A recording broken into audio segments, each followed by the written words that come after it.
Welcome back, ladies and gentlemen. It's Benedict here again from Jagan Companies Sheets, and I want us to continue from where we left on our last video. So last time we had modeled our cash flow items, balance sheet, and P&L items. But before we move on to building our visuals, I need to take you back to where we started so that we can do a recap on what you're supposed to do until we do the visuals. So we started here from where we had our trial balance, and our trial balance was as it appears here, and then we expanded the trial balance in this format. And then after expanding in this format, we had category 1, 2, 3, and 4 in the branches. And then we also unpivoted the column with the date values, and rather the date and the numerical values. And from there, we had our unpivoted TB in this format. Let me just scroll up. And this is what we had as our unpivoted TB. Now we have date column and the values column with the numerical values. And then we also have some other tables. We have a periods month table. And then we have P&L layout, balance sheet layout, date table, PP purchase table,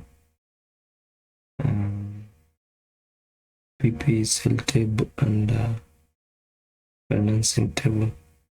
And the last table here is just an example of what you need to consider before you start modeling your financial statements.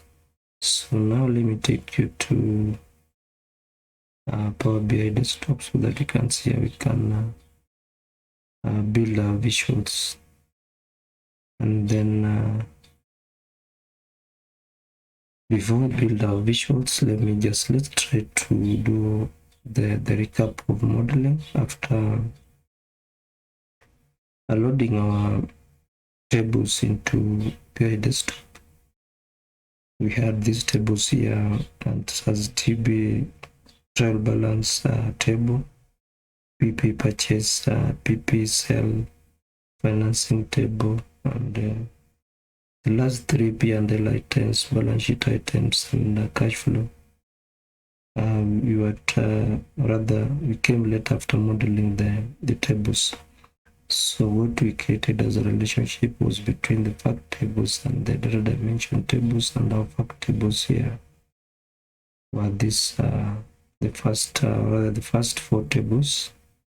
And then we had our data dimension tables as date table, P&L, balance sheet, and month index. And then our cardinality between the table was one to many, from data dimension tables to the fact tables. So let me take you again to the report view. So here we had our table models for financial statement, balance sheet, and cash flow. And balance sheet, rather P&L items, we had this table.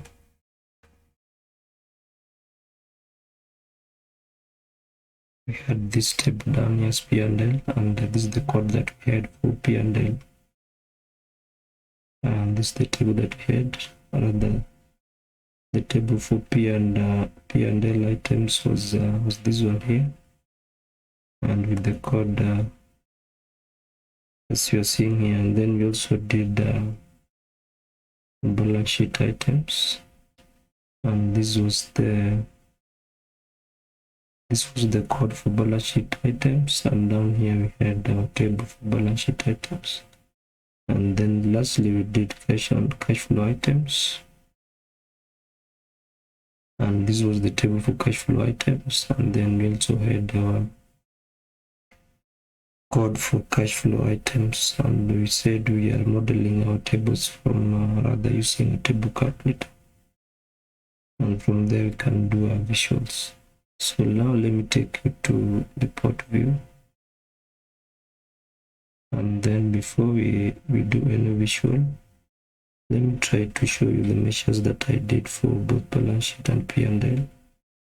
So here I had closing balances for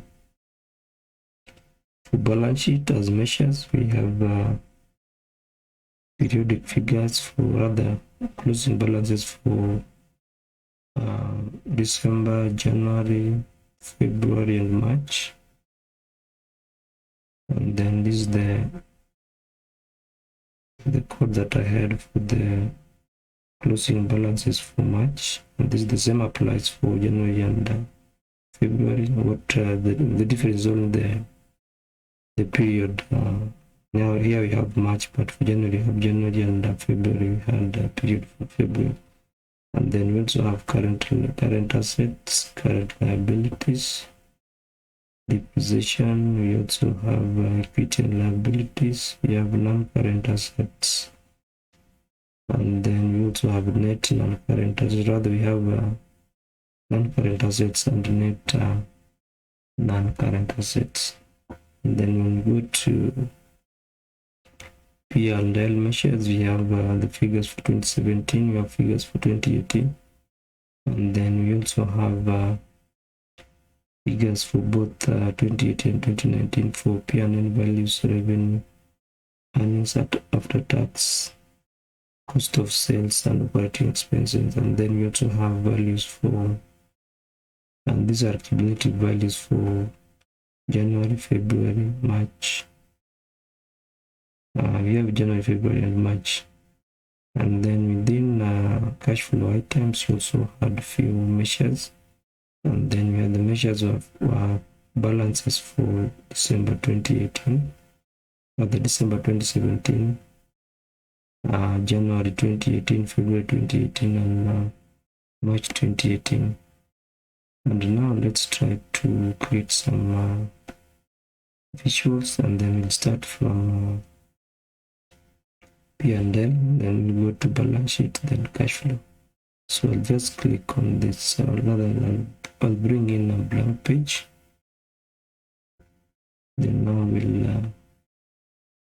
we'll build our visual. So I'll start with this matrix, and I'll click the matrix. Then I will go to P&L layout. I will drag the P&L items and then drop under rows, and then we'll go to P&L items. I will drag category 2 and drop under rows. And now I want the closing figures. I want to compare the figures for March 2018 and December 2018. So I will go to P&L measures. Then I will drag the figures for 2018 and the 2017 and drop under values, and the figures for 2018 also and drop under values.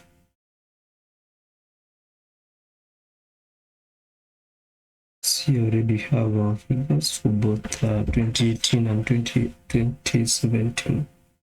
So let me try to do formatting a bit for our table here, so that we can have a proper view of our P&L. So I'll click on this formatting button, then the row headers, I will use the color black, and then I need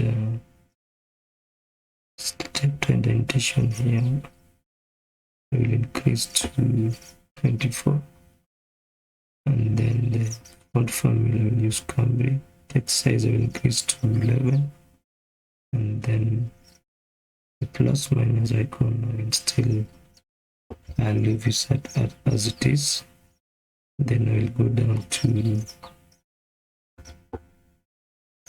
values. I want the color to be extreme black. Then the font family I will use Cambria, and then the text size I will use 11. Then now I want to do the title for our P&L. So I will click the title on, then this will just call it income statement.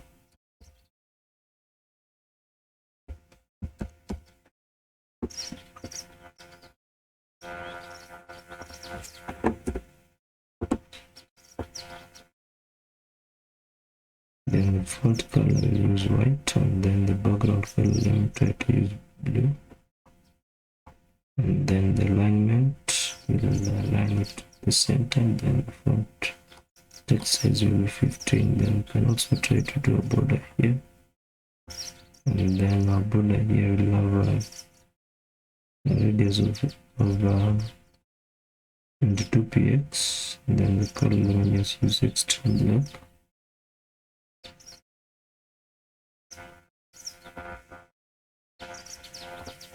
And again, from here I need to increase the row padding, so I'll go to grid, then I'll expand the grid to 4. Then now let me try to expand the PL items. I will expand revenue, I will expand cost of sales. I will also expand operating expenses. Then I will expand tax as well.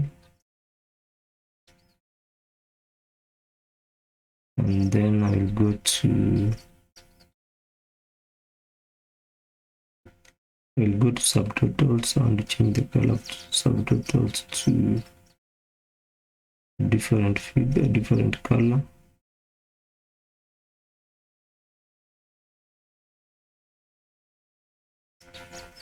Okay. I want a much darker color. Let me use that color. And then now I need to click off the plus minus buttons.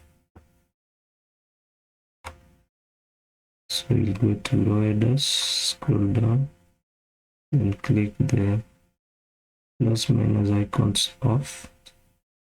And now we can have a proper view of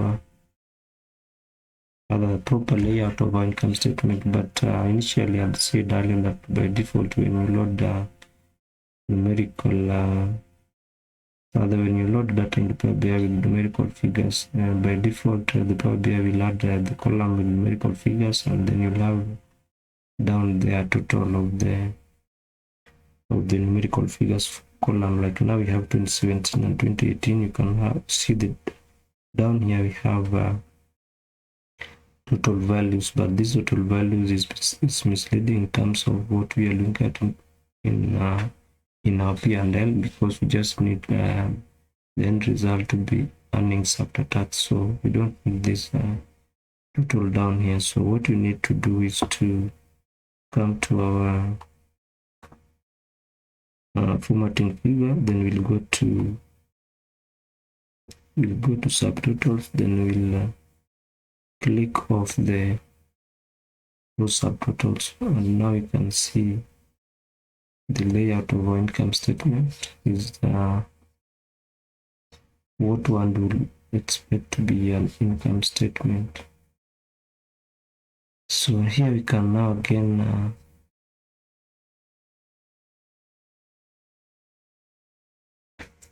build our balance sheet. But before then, let me just try to make the column headers the same as our column headers, the row headers to be the same as the font color of the values of the totals. So I'll click on this button for formatting, then I'll go to row headers, then the font color here will change to this pinkish color. Then now we have our income statement, and then from here now let's try to do a balance sheet, and then our balance sheet will compare with the figures that we have down here. With the earnings after tax is the same figures that we have in our balance sheet. So again, I will click on this matrix. Then let me try to use the formatting for my income statement table and paint on this other table for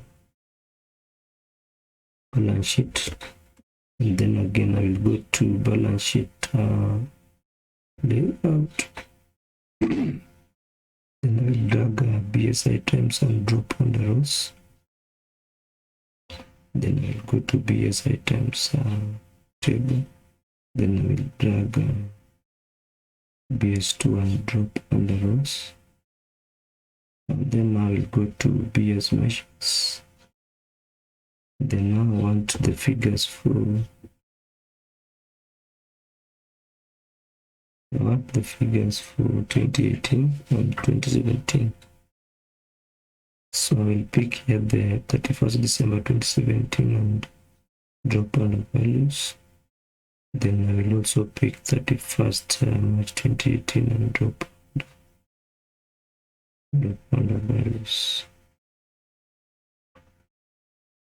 So let's again try to expand on our table. So I will click on formatting button, I will go to riders, then down to plus minus icon. So I want to expand on current assets. I will expand on current liabilities. Then I will also expand on tangible assets. Then I will expand on capital liabilities. Then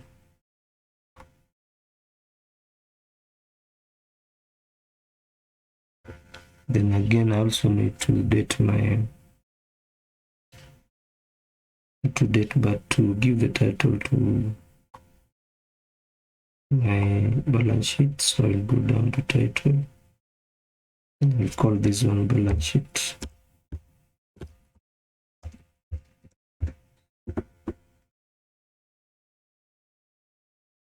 And then we need to do away the unnecessary total figure down here. So I'll go to subtotals and then I will click this row subtotals off. And now we have our balance sheet. Let me just try to increase the page size. So I'll go to custom and then increase this to 750.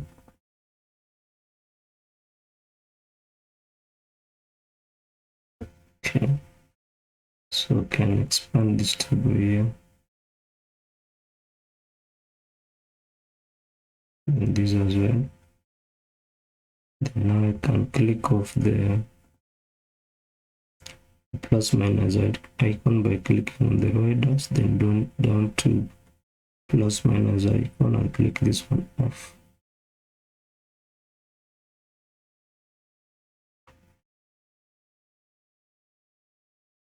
And now you can see we have our balance sheet items. We have tangible assets and all that, but let me try again just to expand on the whatever the page style. I'll go here again and increase this to right to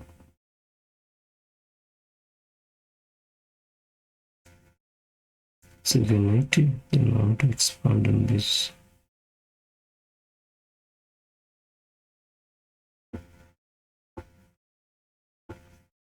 Okay. Now you can see our total net assets. It is tying with the capital employed, but our subtotal looks so much faint. So let me try again to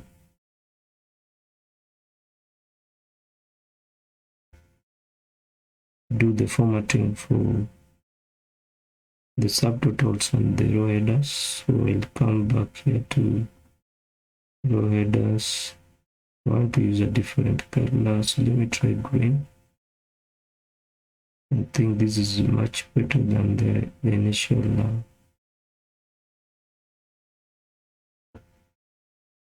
Okay, let me just try to use this blue. Then the same I will apply on subtotals.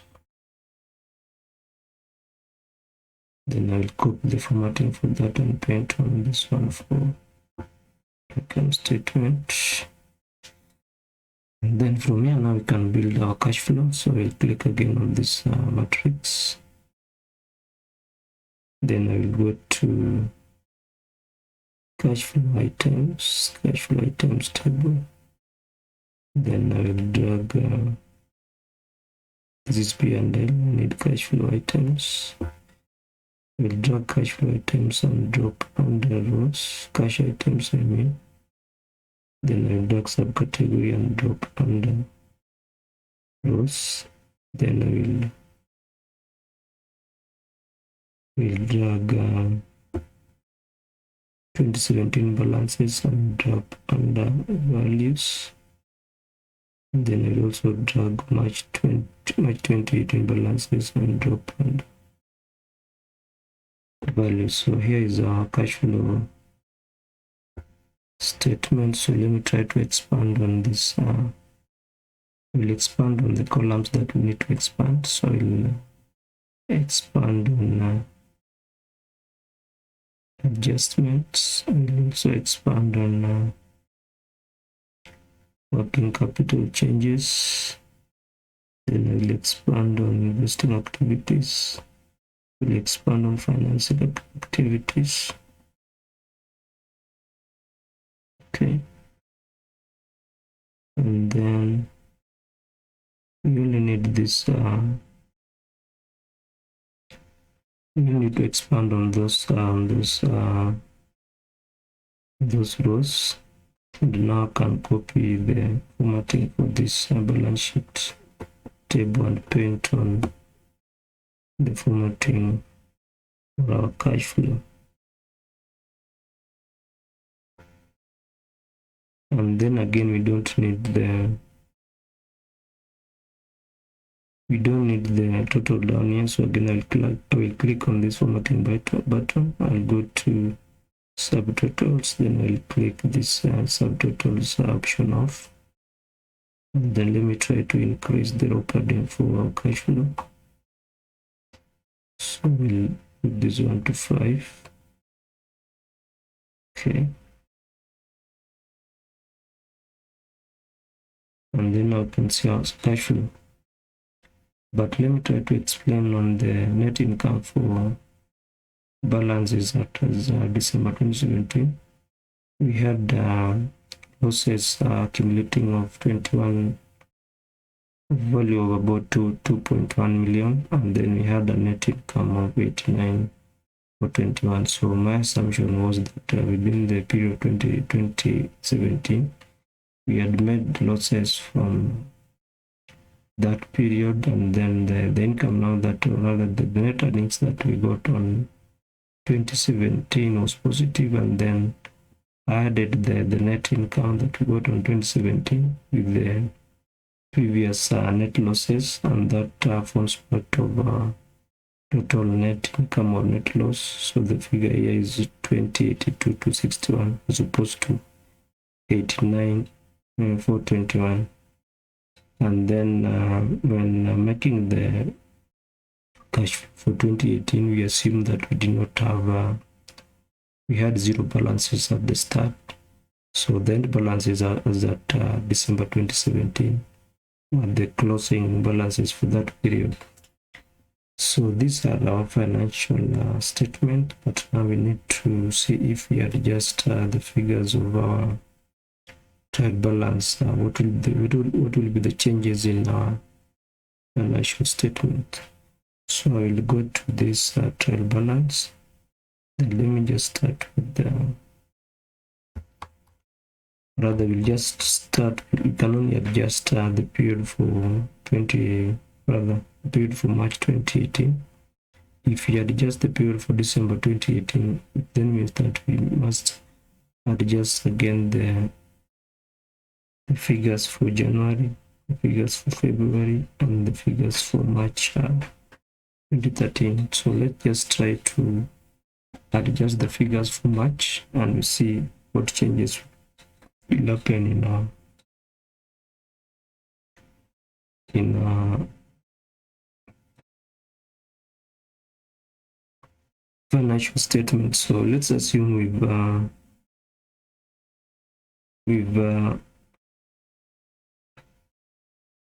we've added some prepayments to prepayment 4. So I will add here 15,000 for these prepayments.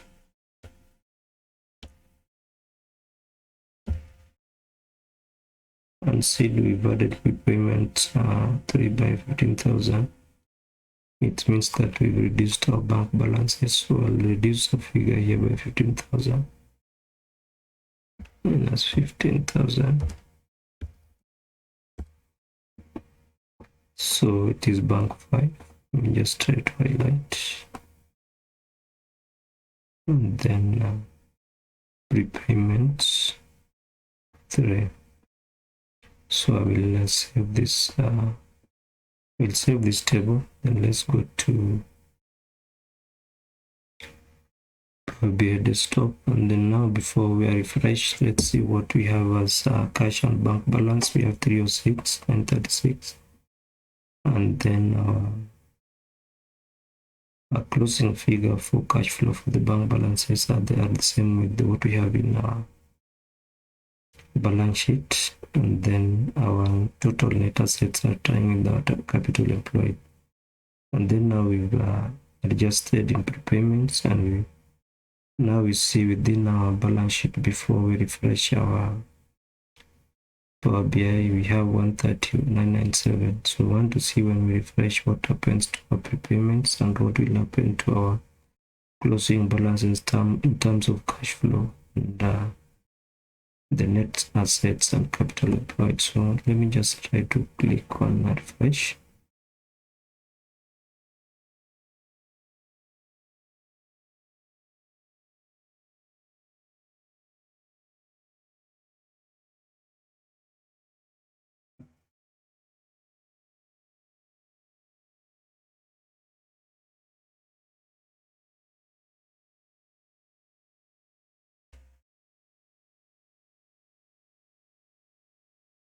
So you can see now our Sunday data is still 130,997, and our cash flow is not reduced. And I think what we changed is the opening balances for December 2017 instead of March 2020, March 2018. But this also shows you that we can always adjust our figures, and it will reflect on our cash flow statement. So you can see now we have 123,093 as opposed to initial figure that we had a different figure here for our cash flow. We had 93,093. So let me just go back and readjust the balances. We need to use March and not April, and not December 2017. So let me just try to undo what we had. So again, I will highlight, then I will save, and then I'll go back to my my financial statement, then I will refresh. I want to restore the figures to the original figures.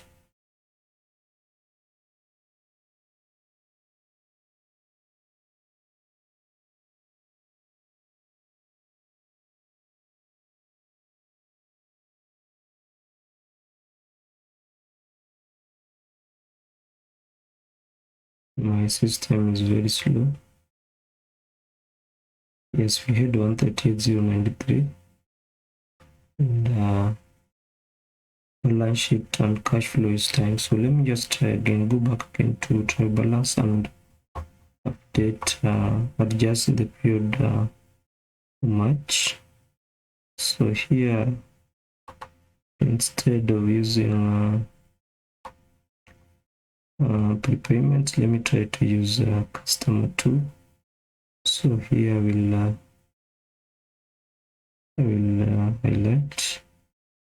So these customer advances. So here I will add 15,000 to customer advances.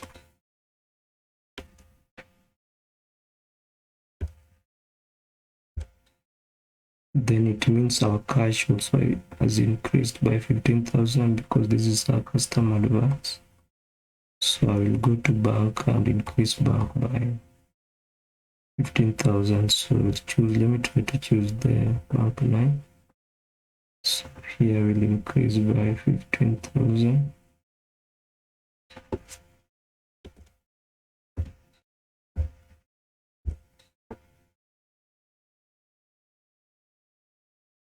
Then I will refresh.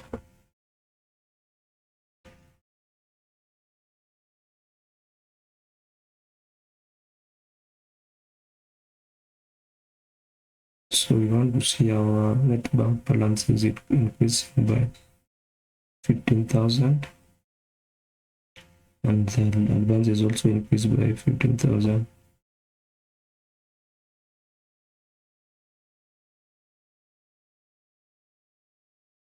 I don't think if I saved.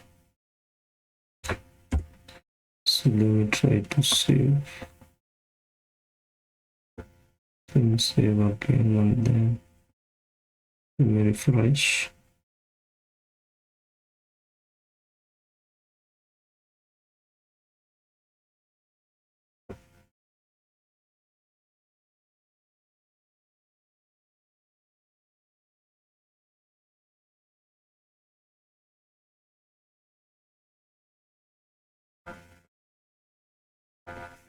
Yes, now you can see we have closing balance as 321, and then the cash and bank balance also 321. Okay, initially it was 306, 936. So again, let's try to adjust on loan and advances. So we want to assume that we increased this loan here by maybe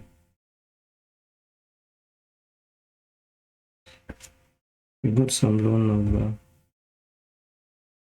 of 30,000.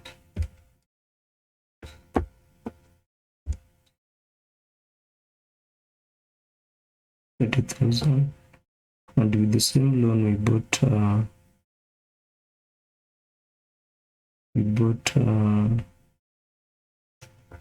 furniture worth 15,000.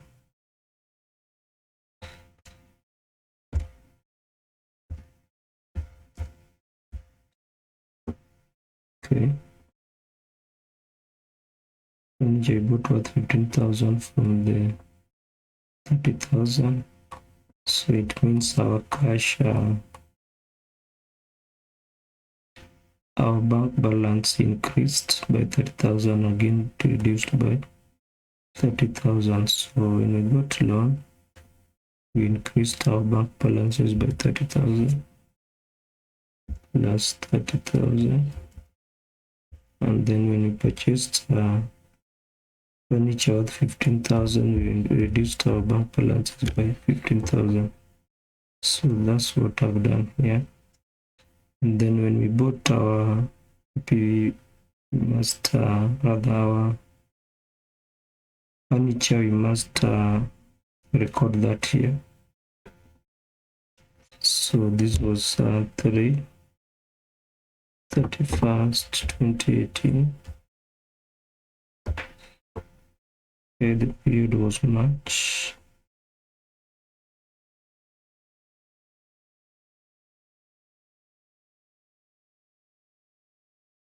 This some paste here,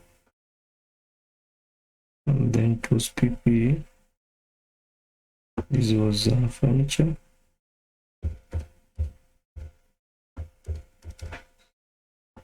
and finally bought at 15,000. And then again on financing, we received a loan of 15,000, and this was 3rd 31st 2018, and this was on March.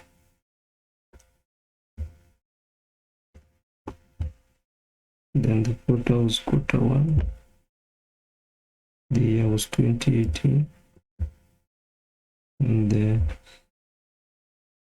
amount here was loan, and then it was 30,000.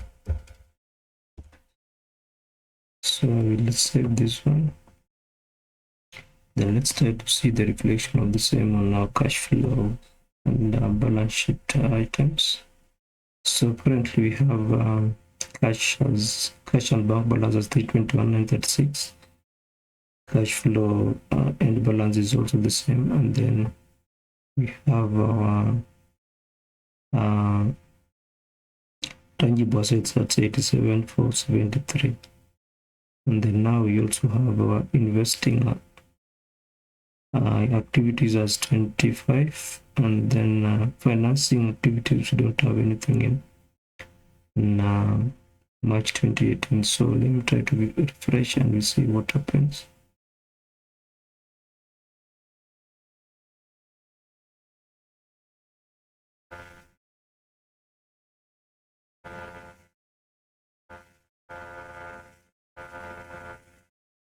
So now we have cash flow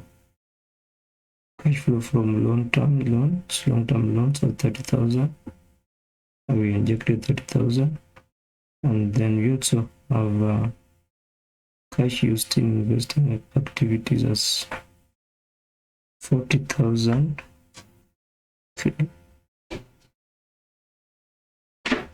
And then we also have we've increased our assets from furniture from it was initially it was 15, now it is 30, and then our net total assets are tying with the capital employed, and then our closing balance for cash flow is tying with the closing balances of cash and bank balance within our balance sheet. So our trial balance and financial statements have been correctly coded such that when you update our trial balance, the figures will update in our financial statements. So now lastly, let me try to adjust on P&L items. So I will come to, let me try to adjust sales. So let's assume we receive more sales from inbound rather express sales. So here we'll add maybe 20,000. And then from our express sales, the customer did not pay, so we ended up increasing our debtors by 20,000. So we'll go to customer 4 and increase this by 20,000.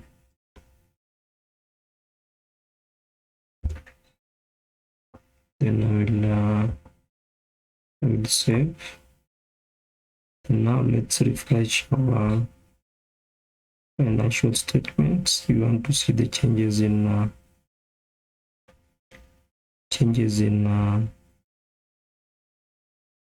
income statement, balance sheet, and cash flow. So apparently we have 33224 as the end figure of earnings after tax. The same figure in our balance sheet is the same figure in our cash flow. So let me try to refresh and we see the reflection of the changes.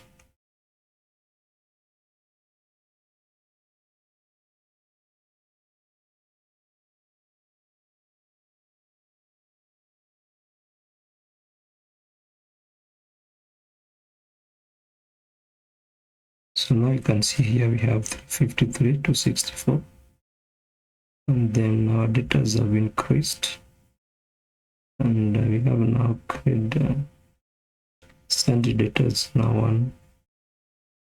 144,421, and then our net income in the cash flow statement is also reflecting what you have in income statement and what we have in balance sheet.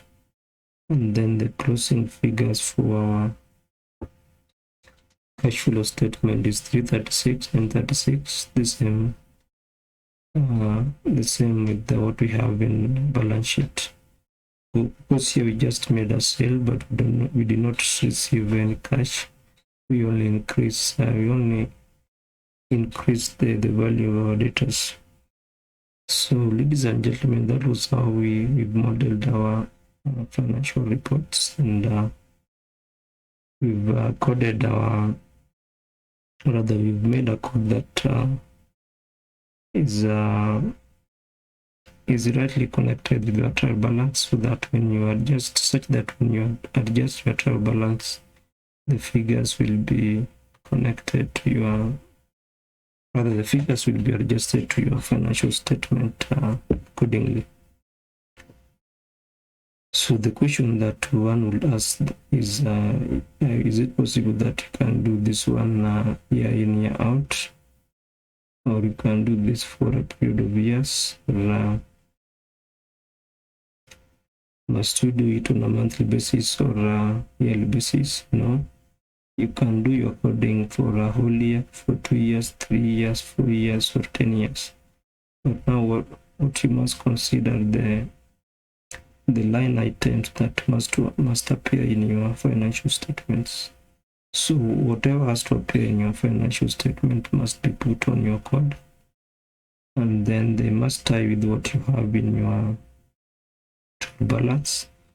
And then within the period of which you've made, within the period of your coding, maybe you've coded for a period of maybe 2 years, 3 years, or 4 years, you must be very consistent with your chart of accounts. You don't need to be changing them after maybe 1 year. You change your chart of accounts to be a different thing, because they will not reflect with what you have in your coding. So that was for this video, and I hope you understood how to model income statement and come up with how to model financial reports and come up with the visuals like whatever we are having here. And then also you can also have supporting visuals of the same financial reports, like what I had done here earlier. Now you can see we have cost of sales and direct cost and operating expenses, and you also have visuals of the same. Same applies to revenue. So you can build various visuals from the modeled tables of the financial reports. So let's stop at that, and let's meet again on the next video.